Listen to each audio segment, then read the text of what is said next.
Assalamualaikum warahmatullahi wabarakatuh. Bismillahirrahmanirrahim. Hamdanillah, salatan wassalaman ala Sayyidina Muhammad ibn Abdillah Rasulillah wa ala alihi wa sahbihi wa man tabi'a hudah, amma ba'd. Di dalam Al-Quran, ukhuwah atau persaudaraan dibagi menjadi beberapa bagian. Pertama adalah ukhuwah biologis, persaudaraan karena ada hubungan biologis.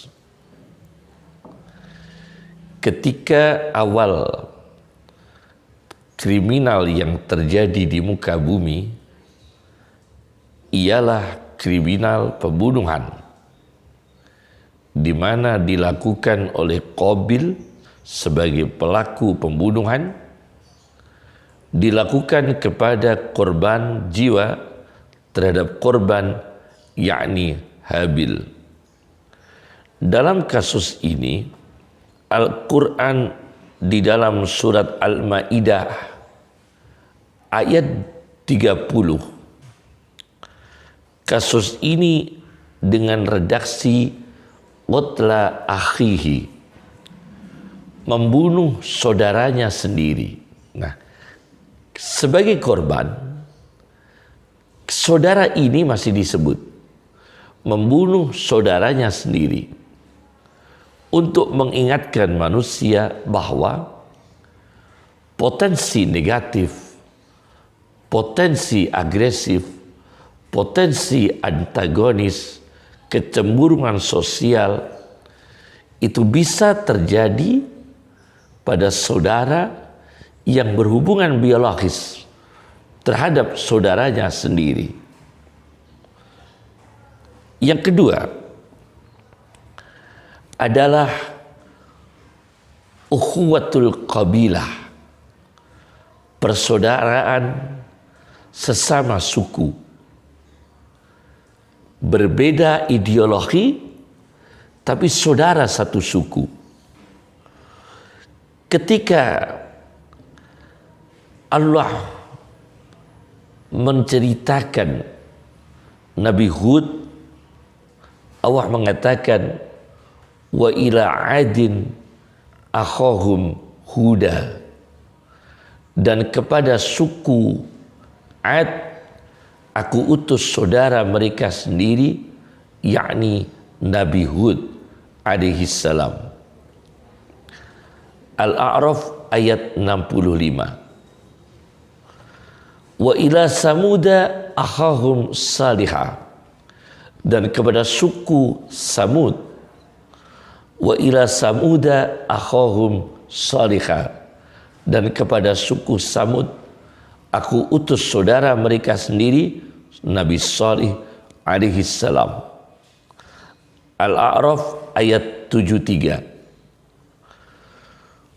Wa ila Madyana akhahum Syu'aiba, kepada suku Madian aku utus saudara mereka sendiri, Nabi Syu'aib alaihi salam.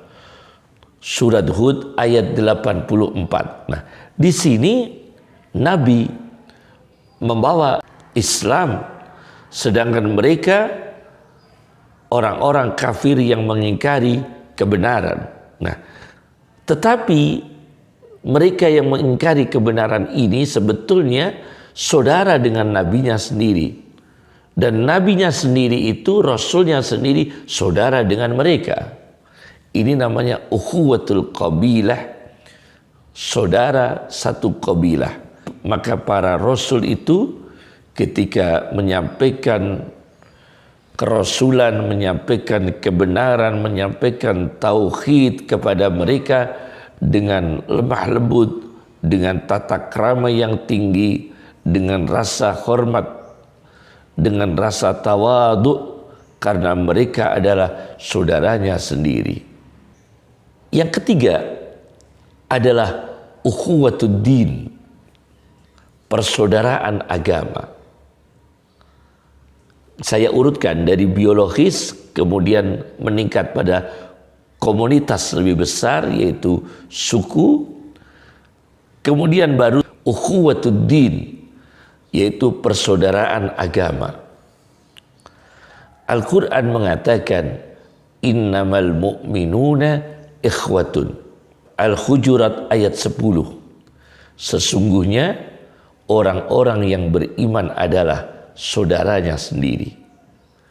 Muhammadiyah, NU, Al-Irsyad, Salafi, saudara sendiri. Jamaah Tabligh, saudara sendiri. Dewan Dakwah, saudara sendiri. Nahdlatul Ulama, Nahdlatul Wathon, saudara sendiri. Dengan perbedaan-perbedaan di berbagai item-item masalah agama. Tapi sebetulnya mereka ini saudara. Yang keempat adalah ukhuwatul mawaddah, persaudaraan kasih sayang. Al-Quran mengatakan di dalam surat Al-Hijr ayat 47, wa naza'na ma fi sudurihim min ghillin ikhwanan, wa naza'na ma fi sudurihim min ghillin ikhwanan. Ketika manusia masuk surga, maka patologi jiwa, penyakit yang berbahaya pada diri manusia, penyakit jiwa, yaitu dendam. Begitu masuk surga, direhabilitas, dicabut, dan aku mencabut penyakit jiwa yang ada dalam hati penghuni surga. Ketika penyakit ini dibawa dari dunia, min ghillin, yakni dendam. Supaya apa? Ikhwanan, supaya terjadi persaudaraan. Di dalam surga sudah tidak ada dengki. Di dalam surga tidak ada dendam. Maka begitu masuk surga, penyakit jiwa yang dihilangkan oleh Allah adalah penyakit dendam. Untuk menyempurnakan persaudaraan standar surga. Persaudaraan yang paling sempurna, bukan standar di dunia. Yang kelima adalah ukhuwatus suhbah, persaudaraan karena persahabatan. Ketika Al-Quran di surat Shad ayat 23 ada kasus orang yang punya 99 na'jah. Na'jah itu betina dari domba, betina dari biri-biri, betina dari sapi. Artinya bisa domba, bisa sapi, bisa biri-biri, betina.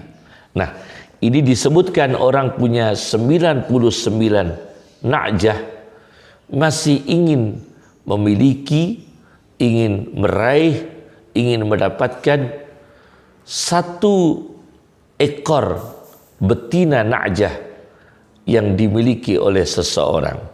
Nah,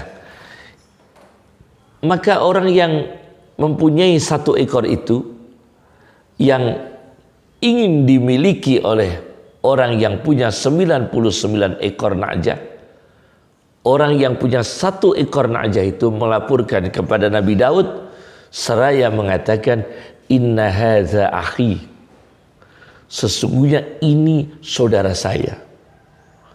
Ini orang yang punya 99 na'jah yang ingin memiliki satu ekor na'jah milik saya.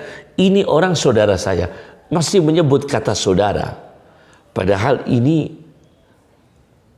ingin menguasai, ingin merebut, masih disebut saudara.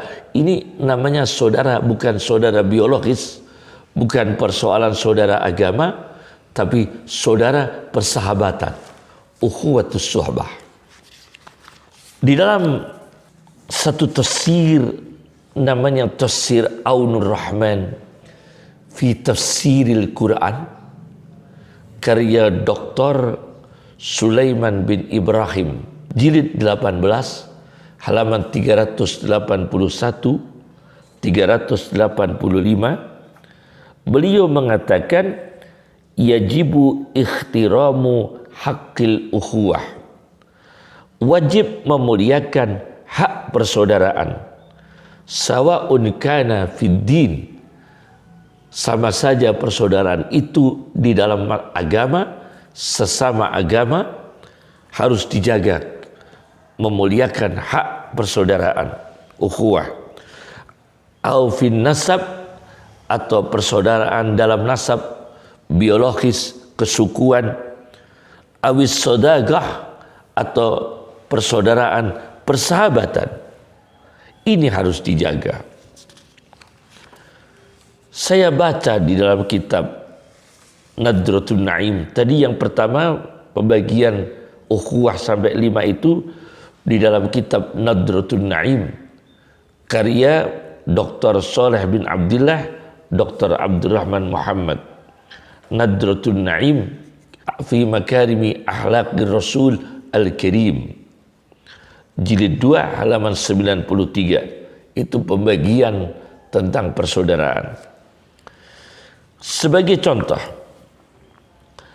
keuntungan menanamkan ukhuwah secara teologis, keuntungan ukhuwah menjaga persaudaraan secara teologis, yaitu satu, mendapatkan predikat Habibullah, dicintai oleh Allah.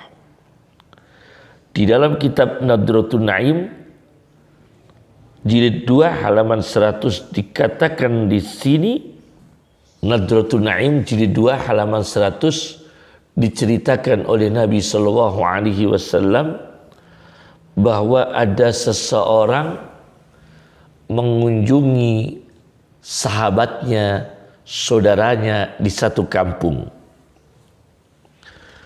Kemudian Allah mengutus satu malaikat untuk menemui orang yang sedang berkunjung, menemui sahabatnya, menemui saudaranya.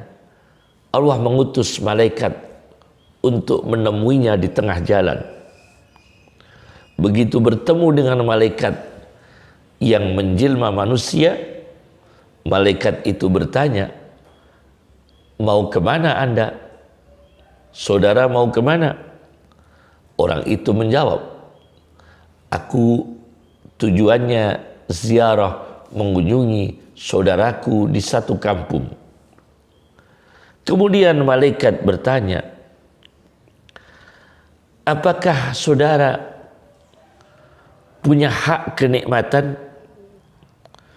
Punya hak kenikmatan atas saudaramu, atas sahabatmu, yang kenikmatan itu kamu berdiri tegak, bangkit tegak untuk membawa kenikmatan itu, untuk membawanya. Apakah kamu mempunyai kenikmatan atas saudaramu, kenikmatan yang kamu pelihara, yang kamu rawat, yang kamu semangat berdiri tegak karenanya untuk menziarahi, mengunjungi saudaramu? Tidak, jawab orang itu, saya tidak punya kenikmatan yang saya bawa dan saya semangat bangkit untuk mengunjungi saudaraku, untuk membawakan kenikmatan itu kepadanya. Saya tidak mempunyai itu.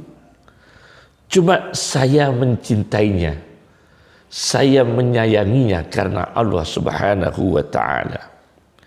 Maka malaikat itu menjawab, aku ini utusan Allah, mengabarkan kepadamu bi annallaha qad ahabbaka, dengan sesungguhnya Allah sungguh mencintaimu seperti kamu mencintai saudaramu karena Allah Subhanahu wa ta'ala. Tetapi apabila sebaliknya, tidak ada ukhuwah, tidak ada persaudaraan, maka kerugian dan dibenci oleh Allah. Memutuskan ukhuwah, membubarkan ukhuwah, merusak ukhuwah persaudaraan. Apa efek teologisnya? Adalah tadi yang pertama adalah tentang keuntungan memelihara ukhuwah secara teologis. Sedangkan yang kedua ini adalah kerugian, memutuskan, merusak ukhuwah persaudaraan secara teologis.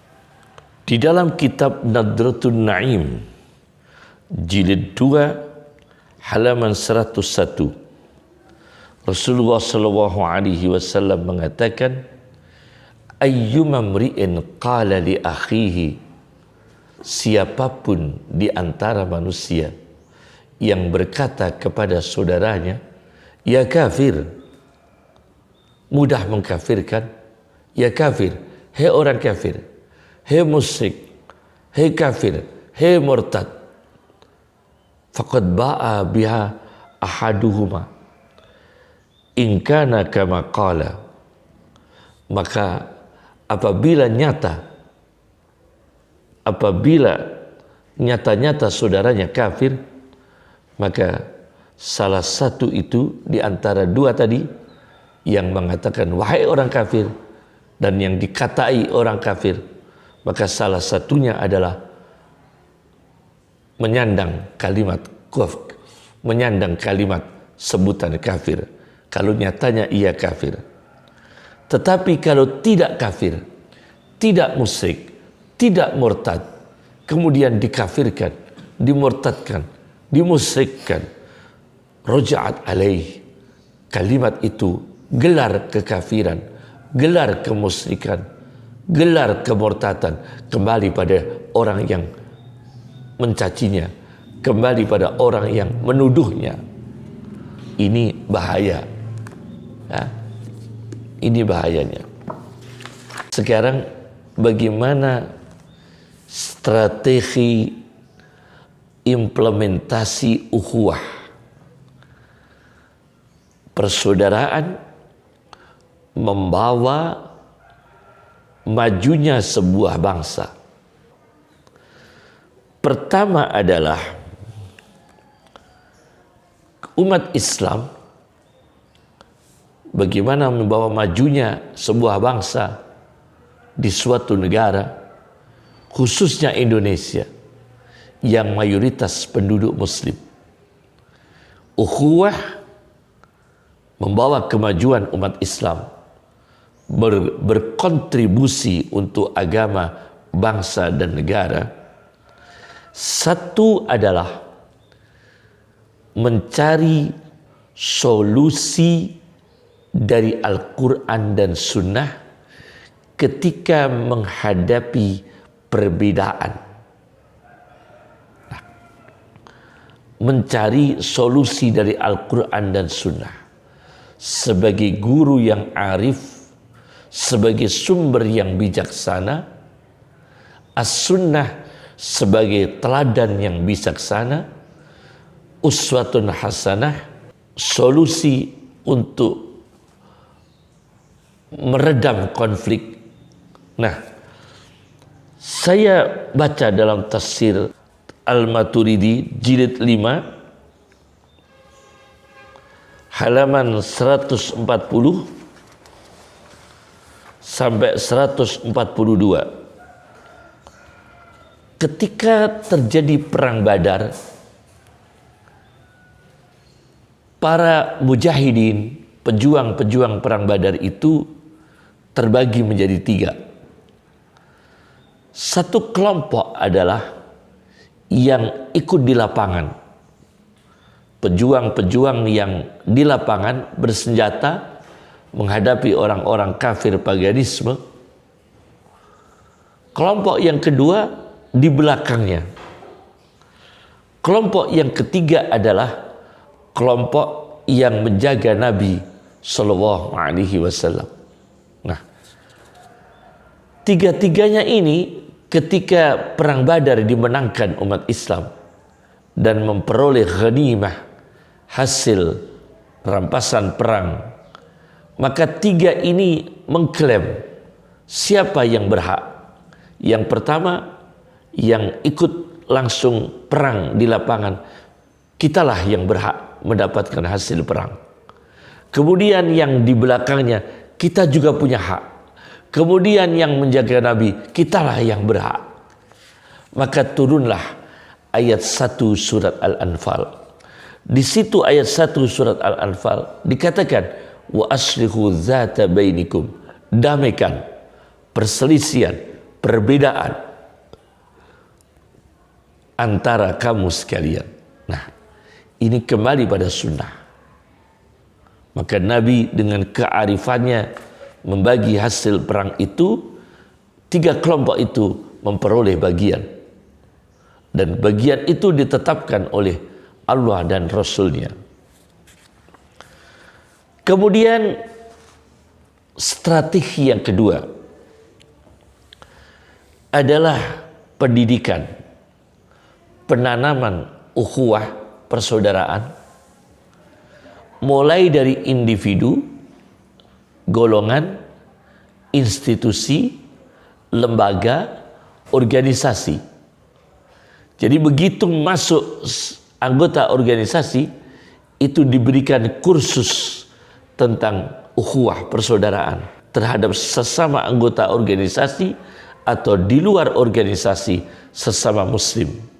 Maka Muhammadiyah juga menyayangi Nahdlatul Ulama, Nahdlatul Ulama menyayangi Muhammadiyah, dan terhadap organisasi-organisasi Islam yang lainnya.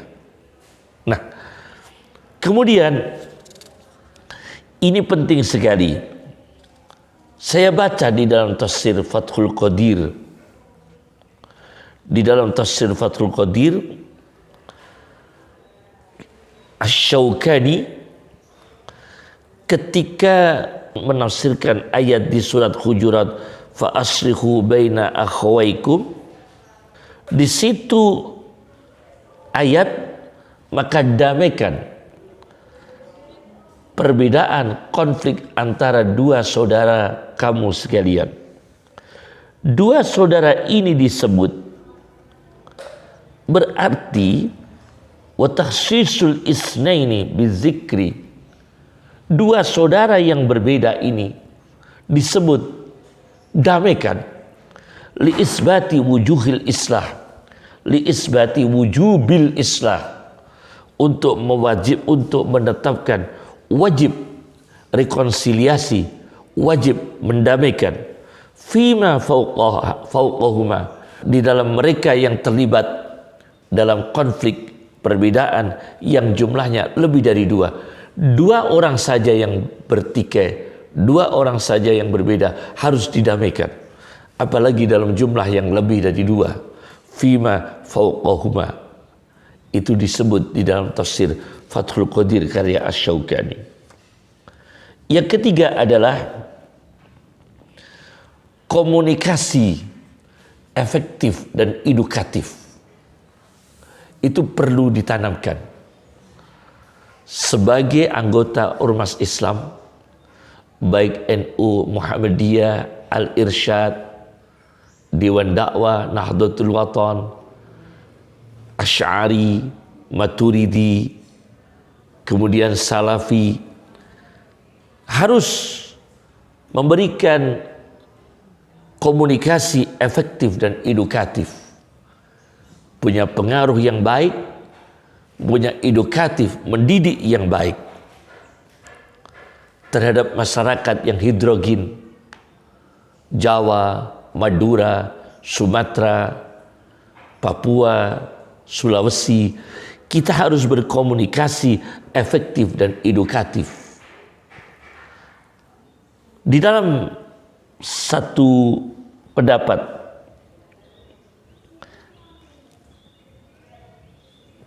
ilmuwan Iran, Ali Syariati, kita orang Sunni, saya ahli sunnah wal jamaah. Coba saya menukil ini ya, menukil dari pendapat Ali Syariati bahwa bahasa ilmuwan itu universal. Newton itu ilmuwan, kata Ali Syariati. Newton itu ilmuwan, mempunyai konvensi-konvensi baku ya, untuk melaporkan penemuan mereka dengan bahasa universal. Nah, ini ilmuwan. Dengan segala kelebihan dan kekurangan, para ilmuwan ini kadang-kadang punya kelemahan untuk memaknai, menginterpretasi atau menerjemahkan dan kemudian memberikan respon kepada bahasa sosial.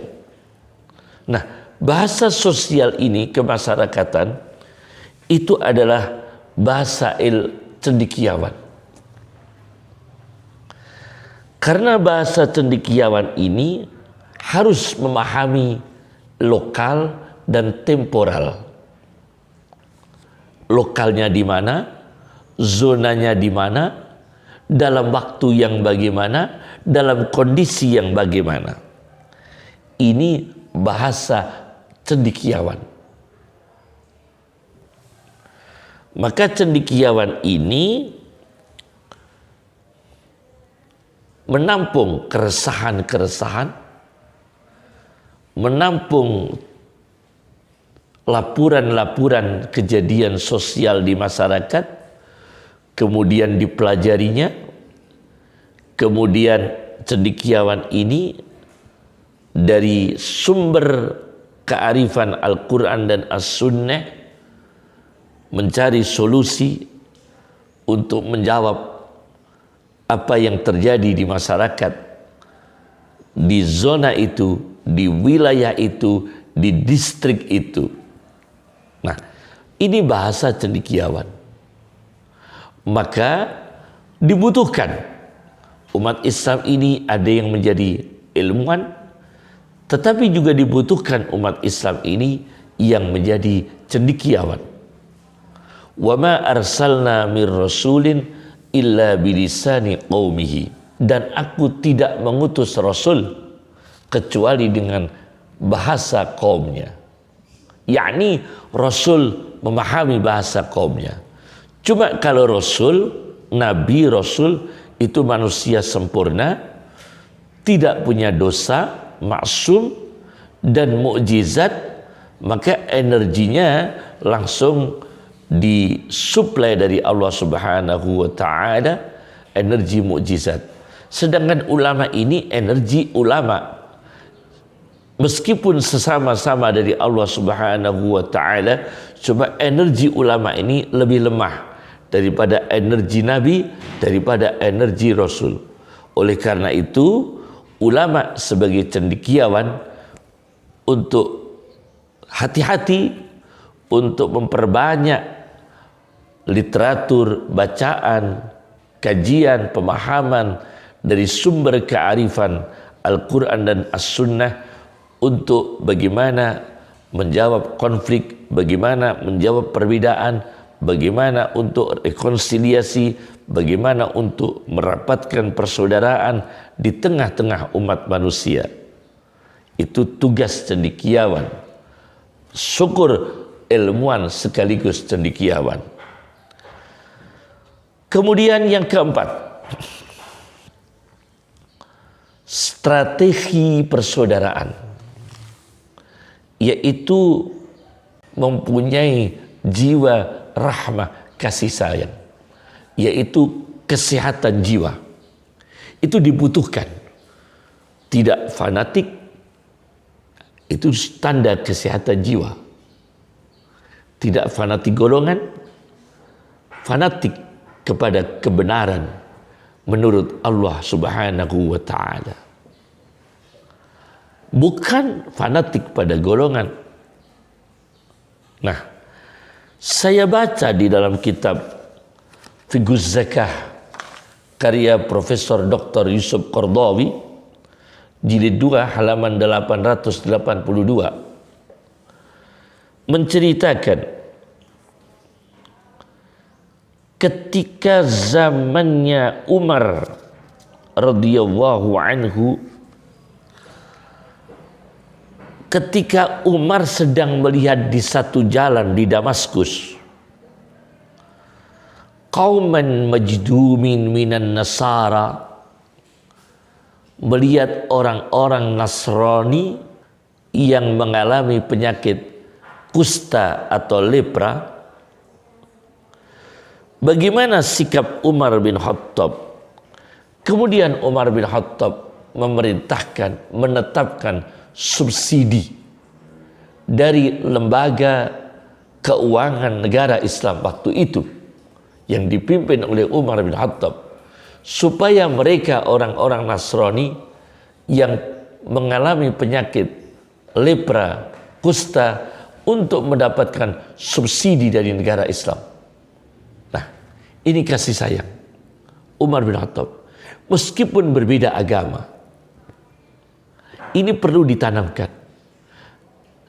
Terhadap non-muslim saja harus ada kemanusiaan, apalagi sesama muslim.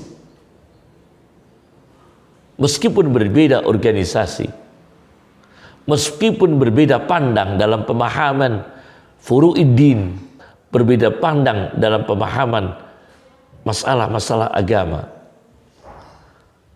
tetapi mereka masih sebagai muslim. Kemudian yang kelima, ukhuwah, menanamkan ukhuwah persaudaraan mulai dari tingkat individu, golongan, institusi, organisasi, antar suku bangsa, adalah dengan peningkatan ibadah sosial. Peningkatan ibadah sosial. Saya baca dalam kitab Nadratun Na'im jilid 2 halaman 102. Ada dua orang menjalin persaudaraan pada zaman Nabi Sallallahu Alaihi Wasallam. Nah, yang satu ikut di majlis-majlis Nabi Sallallahu Alaihi Wasallam. Ikut di majlis-majlis Nabi. Nabi mengajar, dia datang.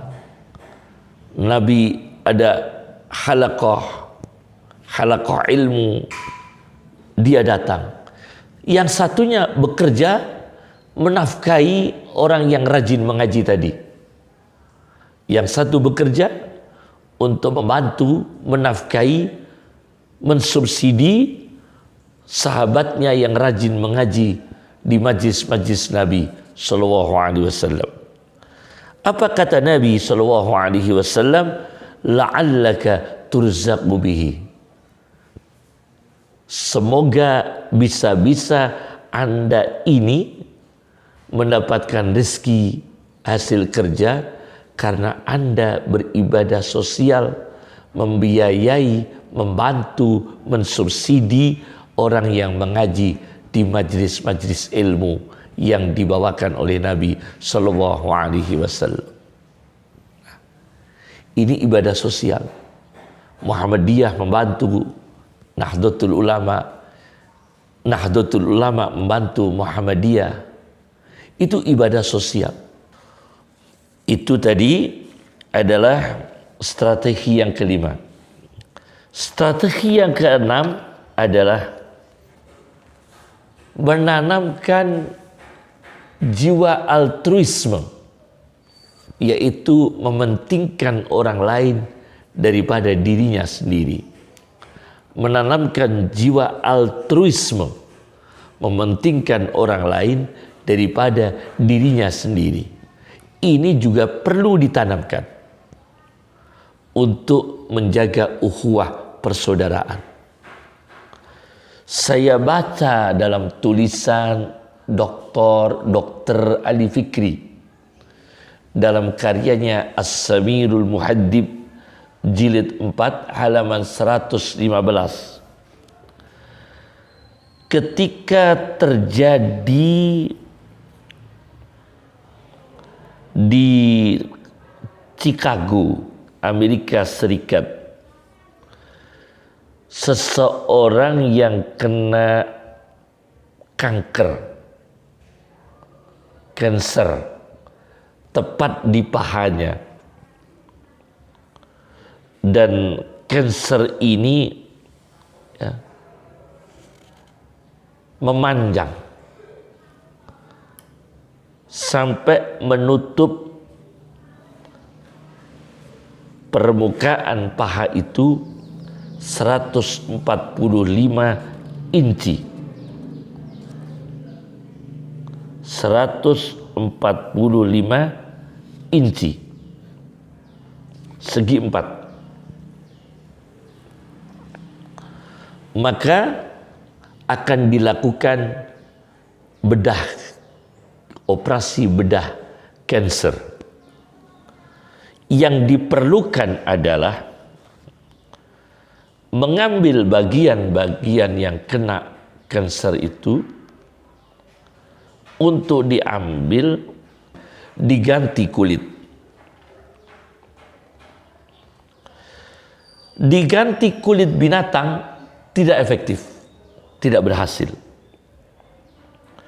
Maka dibutuhkan diganti kulit manusia. Maka terjadilah suatu altruisme di Chicago, Amerika Serikat, di mana orang-orang ini dengan sukarela mendermakan bagian dari kulitnya. Ada yang menyumbang 1 inci, ada yang menyumbang 1 inci, ya.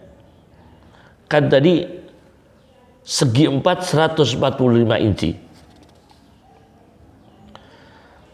Maka ada yang menyumbang di antara mereka 1 inci segi 4. Dan jumlah mereka yang ingin menjadi sukarelawan untuk diambil kulitnya, disumbangkan pada penderita kanker ini, penderita kanker ini, lebih dari 300 orang sukarelawan. Maka mereka ini datang dan disiapkan persiapan-persiapan medis dengan prosedur-prosedur medis, ya. Mereka ini satu persatu maju. Bagaimana untuk dikelupas kulitnya oleh dokter? Maka para dokter itu mengupas kulit mereka satu persatu dengan dilakukan pembiusan. Dipotonglah 1 inci segi 4, 1 inci segi 4 sampai menutup 145 inci. Ini dari sumbangan mereka. Luar biasa. Ini altruisme.